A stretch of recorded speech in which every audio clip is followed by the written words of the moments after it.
నమస్తే అండి.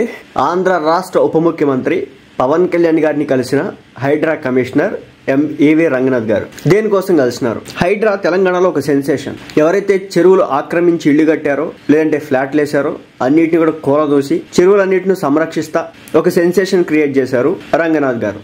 అయితే ఆరోపణలు కూడా ఉన్నాయండి, పెద్ద పెద్ద వాళ్ళని వదిలేసి చిన్న చిన్న వాళ్ళని పట్టుకుంటున్నారని. సరే, ఏదేమైనప్పటికీ కూడా ఆంధ్రాలో ఇలాంటివి ఏమైనా కూల్చివేతలు జరగబోతున్నాయా? హైడ్రా లాంటిది ఆంధ్రాలో ఏదైనా పెట్టాలనుకుంటున్నారా?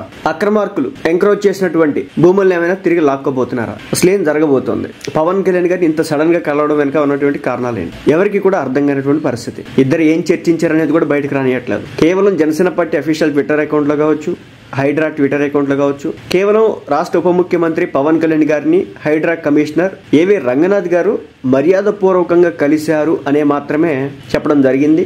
ఎక్కడ కలవడం కూడా చెప్పారు.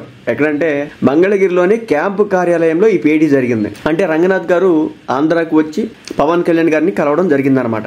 ఇప్పుడు రెండు ప్రభుత్వాలకి మధ్య ఏదైనా జరగబోతోందా ఆంధ్ర తెలంగాణకి సంబంధించి? లేదంటే ఆంధ్రాలో ఏవైనా కాలువల్ని నదుల్ని ఆక్రమించి కట్టుకున్నటువంటి ఇళ్లను ఏమైనా కూల్చబోతున్నారా?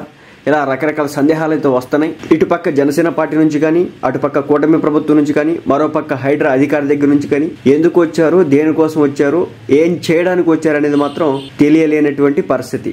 మరి చూడాలి రాబో రోజుల్లో ఈ కలయిక కారణంగా మార్పులు ఏమైనా సంభవించబోతున్నాయేమో అని. మీరేమనుకుంటున్నారు వీళ్ళ కలయికను చూసిన తర్వాత?